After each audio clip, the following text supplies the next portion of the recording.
بس تعرف بقى ان في حاجة احسن من الاتنين دول. الفلوس فعلا بتشتري السعادة، ده في حد ذاته هيسبب لك سعادة اكبر بكتير جدا.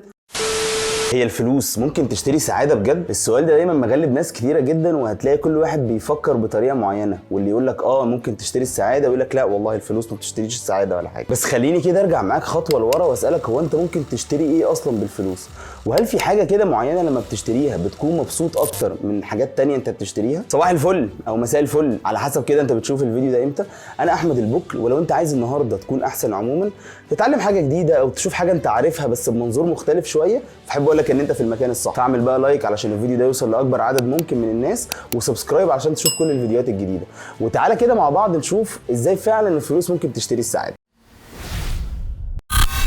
مؤخرا كده اتنشرت دراسه بتقولك ان في حاجات احنا بنشتريها بتخلينا مبسوطين اكتر من حاجات تانية. يعني من الاخر كده الفلوس فعلا ممكن تشتري لك السعاده. ومش هقولك بقى ان انت لازم تكون مليونير علشان تكون مبسوط، لا، ده نفس الفلوس اللي معاك ممكن تخليك مبسوط اكتر من اللي انت فيه دلوقتي. بس هي الفكره كلها ان انت تغير نظرتك للفلوس، وتغير نظرتك على انت بتصرف الفلوس دي نفسها على ايه. الدراسه اللي بكلمك عنها دي اتنشرت سنه 2020 واتعملت على 2600 شخص. هي فكرتها ببساطه ان هم جابوا ال 2600 شخص دول وقسموهم على مجموعتين، وادوهم كلهم فلوس، وقالوا المجموعه منهم ان هم لازم بالفلوس دي يشتروا حاجات ماديه.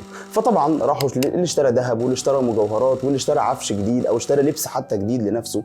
اما المجموعه الثانيه فقالوا لهم انتوا لازم تشتروا او تصرفوا الحاجات دي في حاجات انتوا تعملوها بايديكم او تجربوها، او ايفنتس عموما، حاجه فيها خبره او حاجه انت محتاجاك انت نفسك علشان تعملها. فطبعا الناس اللي زي دي بداوا يصرفوا فلوسهم مثلا في مسابقات رياضيه، راحوا ماتشات كوره، او راحوا اتعشوا مثلا في مكان كويس، او ايا كانت هي ايه الحاجات اللي عملوها. بس المهم ان الحاجات دي يصرفوها على تجربه معينه مش على حاجه ماديه. وكانوا بيقيسوا مستوى سعاده المجموعتين دول على مدار اليوم كله. طبعا هي حاجه غريبه انك تقارن سفريه مثلا بتيشرت حد اشتراه، بس حتى لما كانوا بييجوا بيثبتوا قيمه الحاجه اللي بتتصرف دي، لقوا ان فعلا الناس اللي بتصرف فلوسها على خبره معينه او على تجربه معينه بيكونوا مبسوطين اكتر على مدار اليوم عن الناس اللي بيصرفوا فلوسهم دي في حاجه ماديه او بيشتروا حاجه معينه. وعلشان يدرسوا اكتر النظريه دي، عملوا تجربه تانية كده على 5000 شخص تاني، كانوا بيجيبوهم الاول ويقولوا لهم قيموا درجه سعادتكم دلوقتي. وبعد ما بيقيموها بيبتدوا يسالوهم اذا كانوا في اخر ساعه دي صرفوا فلوسهم على اي حاجه، سواء كانت حاجه بقى ماديه او تجربه. ولو الاجابه يبداوا يعملوا معاهم سيرفي علشان يعرفوا فعلا مدى سعادتهم ده حقيقي ولا لا. اكتشفوا برضو نفس الكلام،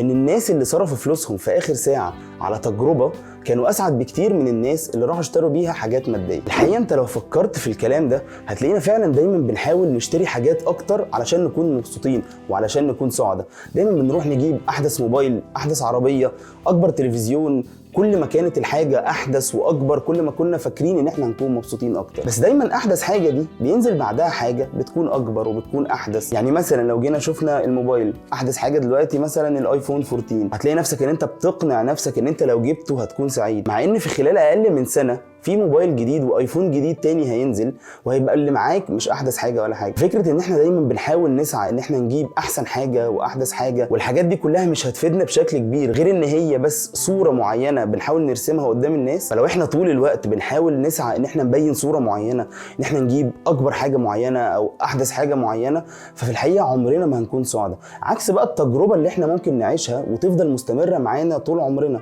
وكل ما تفتكر الحاجه دي وتقدم كل ما كنت سعيد اكتر كل ما تفتكرها. لان انت لو صرفت فلوسك على سفريه مثلا، ومش لازم تكون السفريه دي غاليه، هي فكره السفر عموما او ان انت تروح تتعشى في مكان حلو، التجربه دي نفسها هتفضل فاكرها طول عمرك. ويا سلام بقى لو خدت لك كمان صوره ولا صورتين، ومش شرط هنا الصور دي تنزلها على السوشيال ميديا علشان تبين قد ايه ان انت مبسوط، لا، ده فكره عموما ان انت اتصورت وتشوف الصور دي بعد كده وتقلب فيها او تلاقيها بالصدفه، ده في حد ذاته هيسبب لك سعاده اكبر بكتير جدا من ان انت تشتري الحاجه الماديه دي. مش بس كده، ده فكره كمان ان انت تخطط للتجربه اللي انت هتعملها دي بتخليك اسعد بكتير من فتره التخطيط للحاجه الماديه اللي انت هتشتريها. يعني فكر كده، اخر مره كنت مبسوط ومتحمس ان انت تروح سفريه معينه، تلاقي نفسك رجعت طفل تاني وعايز تنام بدري عشان تصحى بدري وتسافر. الاحاسيس دي كلها مش هتبقى موجوده وانت رايح تشتري موبايل جديد. ده انت بالعكس، انت ساعات كتيره بتبقى دايما في حاله تردد قبل ما تشتري الحاجه. هو انا بصرف فلوسي صح؟ طب هل اللي انا هشتريه ده انا فعلا محتاجه ولا لا؟ طب ممكن اصرف فلوسي في حاجه تانية، في حاجه احسن من اللي انا هشتريها. فكره الفتره اللي قبل الشراء دي نفسها او قبل التجربه بقى في حاله التجارب، يعني بتكون اسعد بكتير جدا لو انت في حاله تجربه معينه او اكسبيرينس معينه انت ناوي تعملها. مفيش شك ان الصرف على التجارب عموما احسن 100 مره من ان انت تصرف على حاجه ماديه.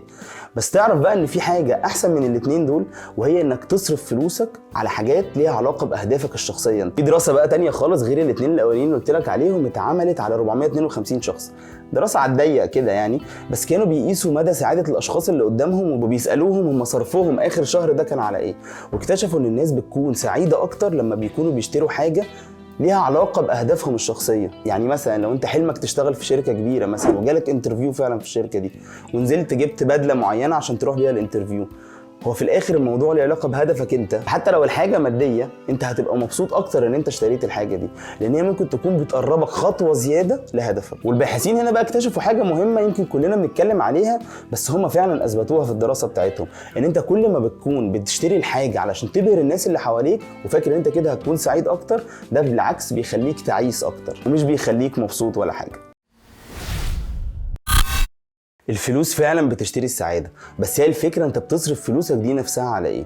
علشان تشتري حاجه المجتمع كله بيقول لك ان انت لازم تشتريها علشان تكون سعيد، ولا بتشتري الحاجه دي علشان هدف انت شايفه قدامك وعايز توصل؟ فلو انت فعلا عايز تكون شخص اسعد، حاول اصرف فلوسك على حاجات انت ما عملتهاش قبل كده، او عيش تجارب انت ما عشتهاش قبل كده، او على الاقل اشتري حاجات توصلك او تقربك خطوه للهدف اللي انت عايز توصل. بس كده. لو عجبك الفيديو ما تنساش بقى تعمل لايك وسبسكرايب علشان يوصلك كل الفيديوهات الجديده، وقول لي كده تحت في الكومنتس وجهه نظرك، انت مع ولا ضد فكره ان فعلا الفلوس ممكن تشتري السعاده؟ ولو عجبك الفيديو ده، في فيديو كده قديم كنت نزلته بيتكلم عن الرغبه عموما او الاحساس اللي بيجي لنا عشان نشتري اي حاجه، ممكن تشوفه من هنا علشان تفهم اكتر ازاي المجتمع والناس اللي حواليك بيأثروا على قرارات كتيره جدا انت بتبقى فاكر ان هي جايه من جواك. اشوفكم في فيديو جديد، سلام.